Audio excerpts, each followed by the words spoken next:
दोस्तों, हमारी कहानी चल रही थी गुस्सैल पति की मासूम पत्नी। ये कहानी का पार्ट 5 है। पार्ट 4 में हम लोगों ने क्या क्या पढ़ा था उसका छोटा सा समरी हम लोग देख लेते हैं।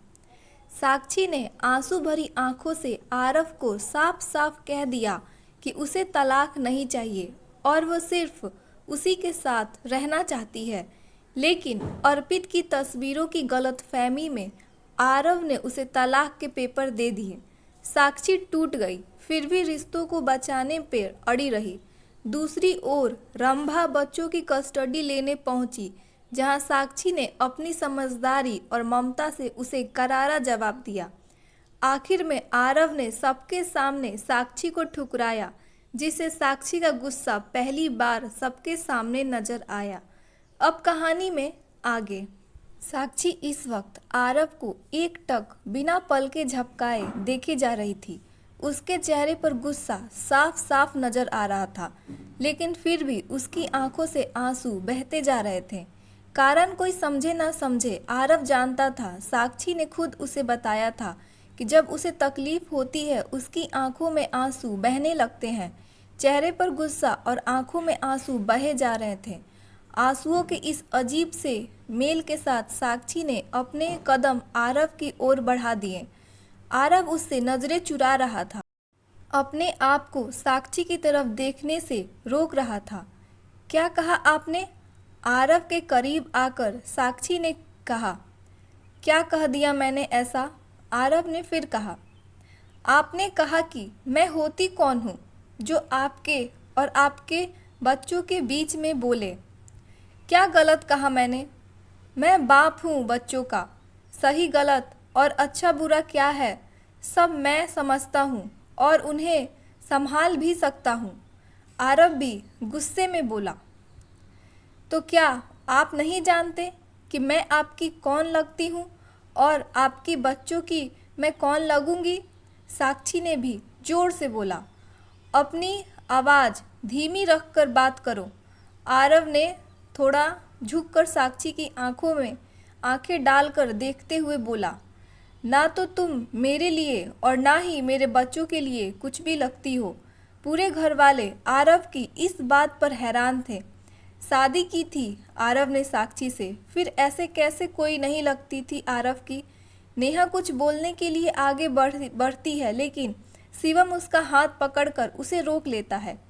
पति पत्नी के बीच की बात थी, किसी तीसरे को तब तक नहीं बोलना चाहिए था जब तक जरूरत ना हो। और इस वक्त साक्षी आरव को जवाब देने की क्षमता रखती थी। माँ हूँ मैं उन बच्चों की, बीबी हूँ आपकी, समझे आप? साक्षी ने उसी तरह उनकी आंखों में आंखें डालकर बोली। क्या जानती हो तुम मेरे बच्चों के बारे में? क्या लगता है तुम्हें? 4 दिन पहले आकर कुछ घंटे उनके साथ खेलकर तुम माँ क्या होता है समझ जाओगी? तुम्हें पता भी है कि बच्चों को कैसे संभाला जाता है? माँ की ममता क्या होती है? बिन माँ के बच्चों को कैसे संभालते हैं? साक्षी ने अपने आंसुओं को पोंछा, फिर भी आंसू लुढ़क कर उसके गालों पर आ गए। उसने फिर से अपने आंसू को पोंछा, लेकिन आंसू फिर भी उसके गालों पर आ गए और बार बार अपने गालों पर बह रहे आंसुओं को साफ कर रही थी और आंसू फिर भी उसके गालों को भिगो रहे थे। फिर घर वाले इस वक्त साक्षी को देख रहे थे, जो इस वक्त आरव की आंखों में तो देख रही थी, लेकिन अपने आंसुओं को पोंछते हुए वो एकदम बहुत भोली लग रही थी। आरव की आंखों का गुस्सा साक्षी को बिल्कुल अच्छा नहीं लग रहा था। उसने अपने हाथ बढ़ाए और आरव के कॉलर को पकड़कर उसे थोड़ा नीचे खींचते हुए बोली। मुझे समझा रहे हैं आप माँ की ममता क्या होती है? मुझे सिखाएंगे आप बिन माँ की बच्चे कैसे होते हैं? आपके सिर पर माँ का साया था, उनकी ममता थी। जब माँ के बगैर पलते हैं ना, तो कितना ही प्यार क्यों ना हो उसके आसपास, ममता ढूंढते ही रहते हैं अपनी माँ की। साक्षी दो पल रुक कर उसकी आंखों में देखती है, फिर बोली। एक बिन माँ की बच्ची से आप माँ की वैल्यू पूछ रहे हो कि माँ क्या होती है? बताऊं? आपके बच्चे जो अभी फील कर रहे हैं ना, एक वक्त पर मैं भी फील करती थी और इसीलिए शायद उनकी उस भावनाओं को मुझसे बेहतर और कोई नहीं जान सकता। और रही बात बीबी की, एक झटके में साक्षी ने आरव के पीछे की तरफ धक्का दे दिया। आरव, जो कि थोड़ा झुका हुआ था, 4 कदम पीछे हो गया। हाउ डेयर यू, उसने गुस्से में कहा। अपनी उंगली साक्षी को दिखा दी। साक्षी अपने गले का मंगलसूत्र हाथों में लेकर उसे दिखाते हुए बोली, कहीं से उठाकर नहीं लाए हो और ना ही कहीं से भाग कर आई हूँ आपके साथ। पूरी रीति रिवाज के साथ अग्नि को साक्षी मानकर शादी की है आपने। दोबारा यह कहने से पहले कि मैं कौन हूँ आप याद रखिएगा यह बात। और हाँ, मैं वह बीबी नहीं हूँ जो पीछा छोड़ दे। अब तक तो मैं जिंदा हूँ, आपका पीछा नहीं छोड़ूंगी। ज़बरदस्ती गले नहीं पड़ सकती तुम मेरे।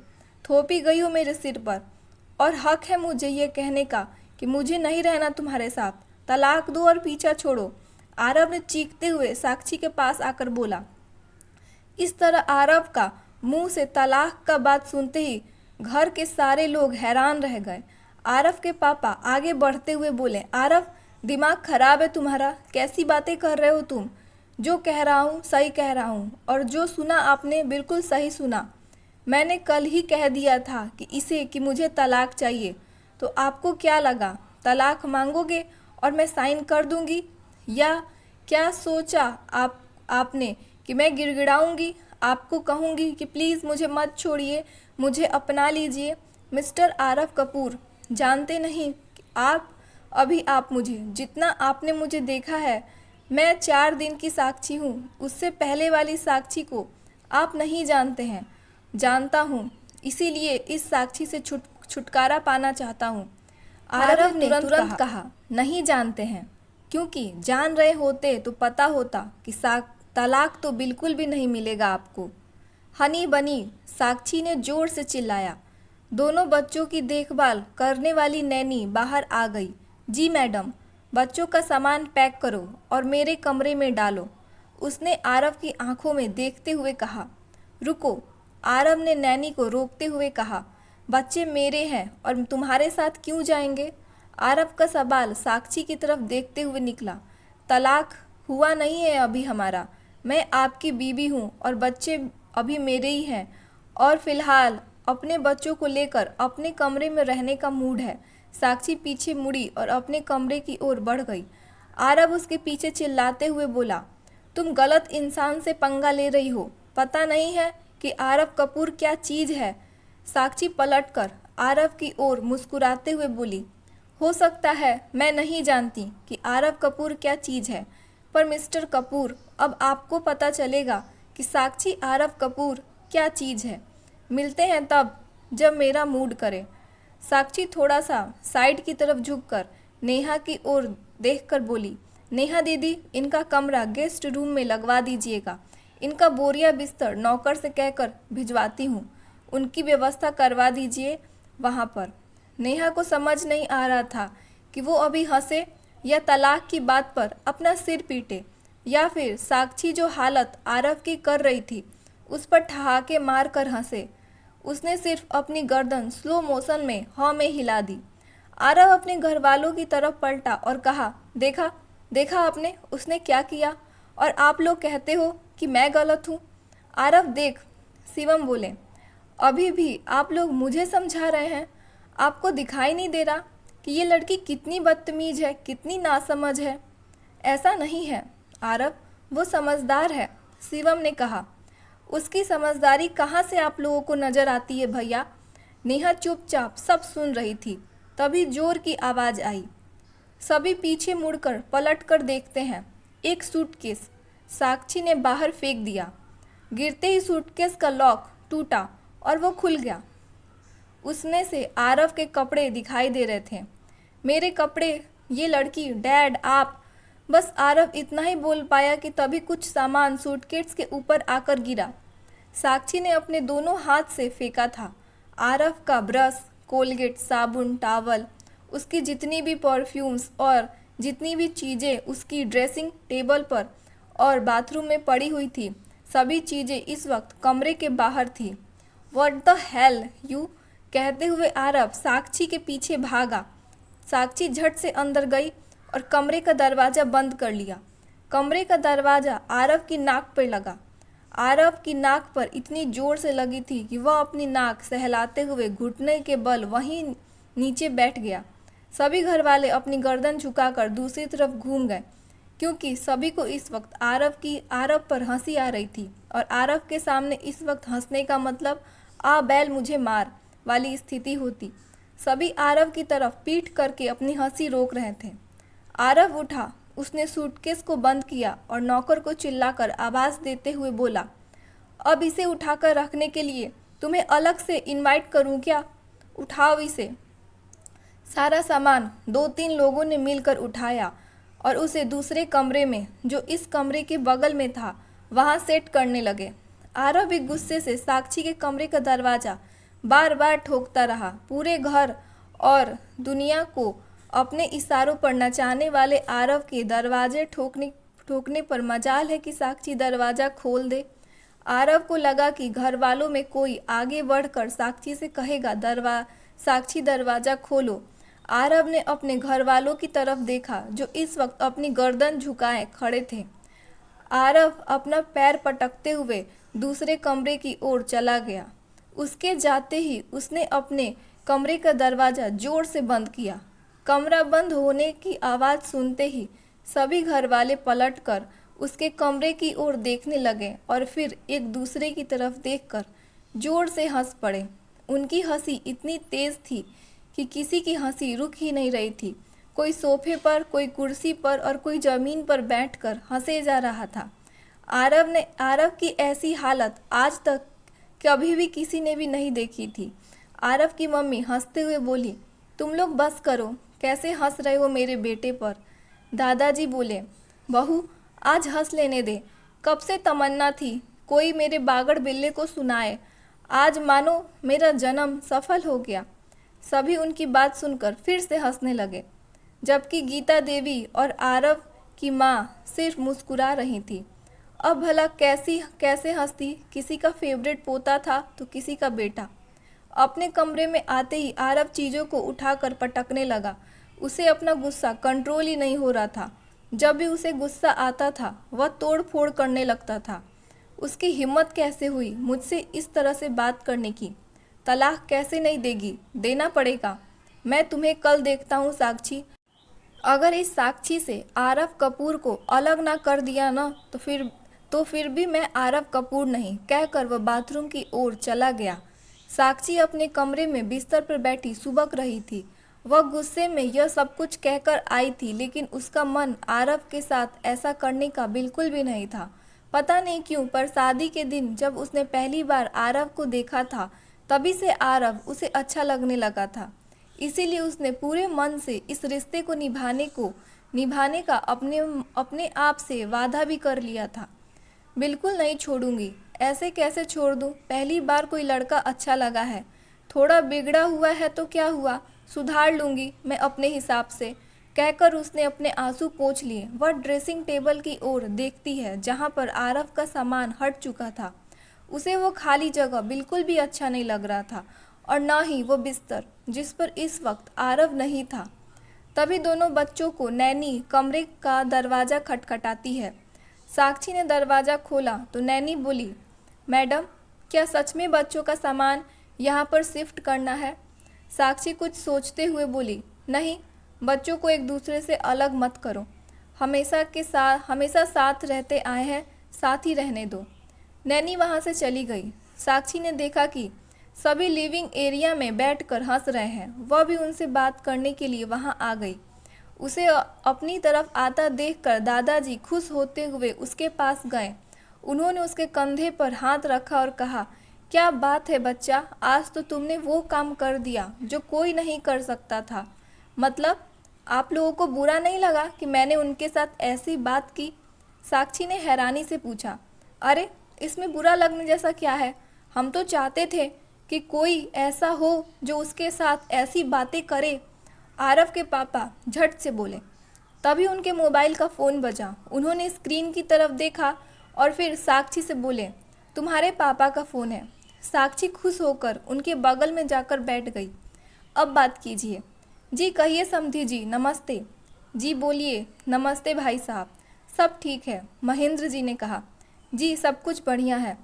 आज कुछ ज़रूरी बात करनी थी तो सोचा आने से पहले एक बार आपको बता दूं। क्या बात है? आप संकोच मत कीजिए। जो भी बात है खुलकर कहिए। श्याम जी ने कहा और सामने बैठी हुई साक्षी की तरफ देखा जो मुस्कुराते हुए स्कीपर पर सब दोनों की बातें सुन रही थी। महेंद्र जी ने कहना शुरू किया, दरअसल साक्षी के पगफेरी की रस्म नहीं हुई है और उनकी मौसी के बेटे की शादी तय हो चुकी है। 2 दिन बाद उसकी मंगनी है। साक्षी उन दोनों भाइयों के काफ़ी करीब है। वह हमेशा से अपने दोनों भाइयों के बहुत करीब रही है। इसीलिए मैं चाहता हूँ कि अगर पगफेरे के लिए आप उसे कल भेज दें तो मैं उसे उसकी मौसी के घर भेज दूँ, ताकि मंगनी हो जाने के बाद आप आरव को भेज दीजिएगा, मैं साक्षी को उसके पास भेज दूंगा। बाकी जैसा आप लोगों को ठीक लगे। संकोच करने की क्या बात है, श्याम जी ने कहा। साक्षी अगर हमारी बहू है तो आपकी बेटी भी तो है, और फिर जो रिश्ते उनके पहले से हैं वो थोड़ी ना टूट जाएंगे। अगर वह जाना चाहती है अपने भाई की मंगनी में तो ज़रूर जा सकती है। क्यों बेटा, जाओगी ना? उन्होंने खुशी खुशी साक्षी की ओर देखा। साक्षी ताली बजाती हुई बोली, हाँ मुझे जाना है, मुझे अपनी भाभी को भी देखना है। महेंद्र जी ने साक्षी की यह चहकती हुई आवाज़ सुनी तो उन्हें बहुत अच्छा लगा। आज सुबह जब उन्होंने उससे बात की थी तब वह काफ़ी उदास लग रही थी, लेकिन अभी उसकी आवाज़ सुनकर वह उसकी खुशी का अंदाज़ा लगा सकते थे। श्याम जी ने कहा, भाई साहब कल आप आ जाइए, बस फिर एक रस्म हो जाएगी। उसके बाद जब मंगनी हो जाए तो बता दीजिएगा, हम साक्षी को वापस ले आएंगे। उसके बाद साक्षी ने श्याम जी के हाथ से फ़ोन ले लिया और कुछ देर अपने पापा से बात करने के बाद और भी खुश होकर दादाजी के पास बैठते हुए बोली, आप सभी आएंगे ना भैया की एंगेजमेंट पार्टी में? अभी देखते हैं बेटा, अभी कुछ नहीं कह सकते, कहकर उन्होंने प्यार से साक्षी के हाथ पर हाथ फेर दिया। तभी साक्षी उठकर अपने कमरे की ओर जाने लगी। फिर पलटकर एक बार सबकी तरफ देखने लगी। क्या हुआ, कोई बात है? शिवम बोला, हाँ एक्चुअली मुझे भी आप लोगों से कुछ बात करनी है।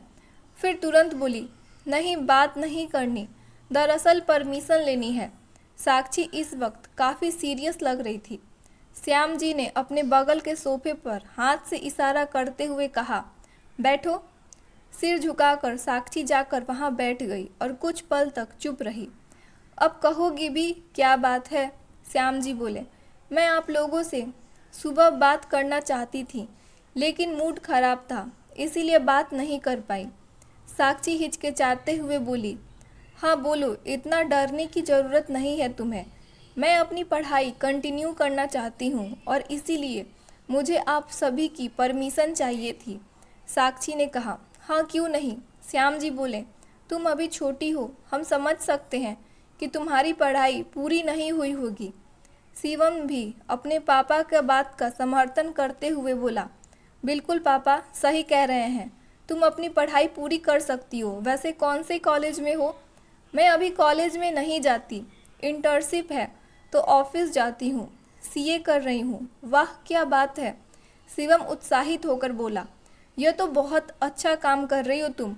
मतलब कुछ सालों बाद हमारी कंपनी का ऑडिट करने के लिए किसी बाहर के सीए की ज़रूरत नहीं पड़ेगी, अपने घर के ही सीए मिल जाएंगे। साक्षी मुस्कुराते हुए बोली, फीस अच्छी खासी लूँगी भैया आपसे। उसकी बात सुनकर सभी हंस पड़े। साक्षी को आज दुगनी खुशी मिली थी। एक तो वह अपने मायके जा रही थी अपने भैया की एंगेजमेंट पार्टी के लिए, दूसरा उसकी पढ़ाई को लेकर जो चिंता थी वह भी दूर हो गई थी। अब वह अपनी पढ़ाई पूरी कर सकती थी। डाइनिंग टेबल पर खाना लगने के बाद सर्वेंट सभी को बाहर बुलाने गया। आरव के आते ही सभी खाना खाने की टेबल की ओर बढ़ गए। श्याम जी ने साक्षी से कहा, तुम अपना बैग पैक कर लेना, सुबह तुम्हारे पापा और भैया आने वाले हैं। साक्षी इस वक्त आरव के लिए खाना निकाल रही थी। उसने मुस्कुराते हुए कहा, जी पापा मैं अभी पैक कर लूँगी। आरव ने सावलियो नज़र से अपने पापा की तरफ देखा। श्याम जी बोले, कल साक्षी पग फेरे के लिए मायके जा रही है, उसकी मौसी के बेटे की मंगनी है। तो उसे उसमें भी शामिल होना है। आरव ने साक्षी को देखा जो खुशी खुशी उसके लिए खाना निकाल रही थी। फिर अपने घर वालों को देखा जो आपस में बात कर रहे थे। वह गुस्से भरी नज़रों में बोला, ये बात मुझसे किसी ने पूछनी जरूरी नहीं समझी? दादाजी बोले, आरव, पग फेरे के लिए तो जाना ही था साक्षी को, फिर पूछने की बात कहाँ से आ गई? दादाजी, बीबी है ये मेरी परमिशन के बिना ये कहीं नहीं जाएगी। मैं इसे जाने की परमिशन नहीं देता। श्याम जी बोले, आरव, हम भी साक्षी के कुछ लगते हैं और पग फेरे और बाकी रस्मों के बारे में घर वाले ही फैसला लेते हैं। गीता देवी बोली, अभी खाना खा लीजिए, बातें बाद में कर लीजिएगा। गीता देवी जानती थीं कि अगर बहस बढ़ी तो आरव फिर नाराज हो जाएगा और खाना नहीं खाएगा। नहीं माँ, पहले ये तय कर लीजिए, साक्षी मायके जाएगी या नहीं? आरव ने श्याम जी और दादाजी को देखते हुए कहा। शिवम बोला, आरव, थोड़ी देर पहले तक तो तुम साक्षी से कोई मतलब नहीं था, अब क्या हुआ? हाँ, नहीं था, पर ये कहाँ जाती है, क्या करती है, ये मुझे पता होना चाहिए। साक्षी, तुम कहीं नहीं जा रही हो, कहकर आरव ने साक्षी की ओर देखा। आरव, मैंने हाँ कह दिया है, श्याम जी गुस्से से बोले। साक्षी कभी आरव को देखती तो कभी घर वालों को। उसे समझ नहीं आ रहा था कि आरव उसे जाने के लिए क्यों मना कर रहा है। अगर ये मेरी मर्जी के खिलाफ जा रही है तो ठीक है, इसे कहिए अब हमेशा के लिए वहीं रहे, कहकर वह उठा और अपने कमरे की तरफ चला गया। घरवाले उसके इस दोहरे व्यवहार से हैरान थे। अभी कुछ देर पहले वह साक्षी को छोड़ने की बात कर रहा था, उसे तलाक देने की बात कर रहा था और अब वह उसे घर से जाने भी नहीं देना चाहता था। सभी एक दूसरे के चेहरे देखकर अपने इन्हीं सवालों के जवाब ढूंढने की कोशिश कर रहे थे। साक्षी ने आरव को अपने कमरे की ओर जाते देखा। उसके मन में भी वही सवाल था जो इस वक्त घर वालों के मन में था। आरव इस वक्त अपने कमरे में आया था और कमरे में आते ही उसकी नज़र सामने ड्रेसिंग टेबल पर पड़ी जो इस समय पूरी तरह खाली थी। उसे ख्याल आया कि साक्षी इस कमरे से अपना सारा सामान उठाकर दूसरे कमरे में रखवा दी है। वह आईने के सामने खड़ा होकर खुद को देखने लगा। तभी उसे पीछे आईने के पीछे साक्षी दिखाई दी। दोनों आईने के सामने एक दूसरे को देख रहे थे। दोनों आईने से ही एक दूसरे को देख रहे थे। साक्षी ने नाराज होते हुए कहा, आप मुझे जाने से क्यों रोक रहे हैं? आप अपने दोनों हाथ पैंट की जेब में डालते हुए चेहरे पर रौब लाकर आरव बोला, मेरी बीवी बनने का शौक था ना तुम्हें? तो अच्छी बीबियां पति से पूछे बिना कहीं नहीं जाती, इतना तो जानती होगी। कहते हुए आरव पलटा और साक्षी की तरफ घूम कर खड़ा हो गया। पर पगफेरी की रस्म तो हर लड़की के साथ होती है ना? साक्षी ने बेहद मासूमियत के साथ कहा। आरव को उसकी बात सुनकर यकीन नहीं हो रहा था। जो लड़की 1 घंटे पहले तक उसकी बैंड बजाने पर तुली हुई थी, वही अब इतने भोलेपन से उसके सामने खड़ी थी। तो क्या मुझे नहीं पता होना चाहिए इस बारे में? आरव एक कदम और करीब आया। साक्षी एक कदम पीछे गई और बोली, ठीक है, मैं आपसे परमिशन मांगती हूँ, क्या मैं जाऊँ? आरव कुछ नहीं बोला। साक्षी झट से 2 कदम आगे आई और उसके सामने खड़े होकर बोली, हाँ कह दीजिए ना। यह तुम ही हो ना जो 1 घंटे तक मुझे मेरे ही कमरे के बाहर निकाल रही थी, मुझे बच्चों की परवरिश के बारे में समझा रही थी, और यहाँ कहते हुए उसने अपनी नाक की तरफ इशारा किया, तुम्हारी वजह से चोट लगी है मुझे। साक्षी ने अपना हाथ उठाया और आरव की नाक को सहलाते हुए बोली, आई एम सॉरी, मैं आपको मारना थोड़ी ना चाहती थी, पता नहीं कैसे लग गया आपको, मुझे तो पता भी नहीं चला। आरव के चेहरे पर इस वक्त एक शैतानी मुस्कान थी। ऐसा लग रहा था जैसे कोई प्लान बनाकर आया हो और वो पूरा होते देखकर वो खुश हो रहा हो। तुम कैसे समझोगी, चोट तो मुझे लगी है ना? आरव ने नाराजगी जताते हुए कहा। आई एम सॉरी, साक्षी बोली। अब भी वह उसके नाक को अपने अंगूठे से सहलाए जा रही थी। आरव ने अपने दोनों हाथ जेब से निकालते हुए साक्षी को कमर से पकड़कर अपने करीब खींच लिया। साक्षी एक हाथ आरव के सीने पर था और दूसरा हाथ उसकी नाक पर। दोनों एक दूसरे की आंखों में देख रहे थे। साक्षी ने उससे दूर जाने की बिल्कुल भी कोशिश नहीं की। 1 घंटे पहले कुछ ज़्यादा नहीं बोल रही थी तुम? आरव ने शिकायत भरी लहजे में कहा। आपने भी कितनी बदतमीजी से बात की थी मुझसे। साक्षी ने उसकी शिकायत का जवाब प्यार से दिया। अच्छा, और ऐसा क्या कह दिया था मैंने? कहते हुए आरव उसकी आंखों में देखता रहा। साक्षी के चेहरे पर फिर से वही भोलापन आ गया। वह बोली, आप कैसे कह सकते हो कि मैं आपकी कोई नहीं हूँ? आप कैसे कह सकते हो कि मैं उन बच्चों की कोई नहीं हूँ? आपने कह के मैं उनकी भी कोई नहीं लगती और आपकी भी नहीं, पर ऐसा तो नहीं है। मैंने गलत नहीं कहा था। मैं नहीं मानता तुम्हें अपनी पत्नी। आरव बोला तो बोल तो रहा था, लेकिन उसे पत्नी वाला पूरा हक भी साक्षी पर चाहिए था। साक्षी ने अपने हाथ जो इस वक्त आरव की नाक पे थे उसे नीचे कर लिया और उसके पीठ पर रखते हुए बोली, आप नहीं मानेंगे तो सच झूठ में थोड़ी बदल जाएगा। अग्नि को साक्षी मानकर हम दोनों ने शादी की है। अपने माथे की सिंदूर की तरफ इशारा करते हुए वह बोली, यहाँ सिंदूर भरा। फिर आपने गले में पड़े मंगलसूत्र को हाथ से पकड़कर बोली, ये पहनाया।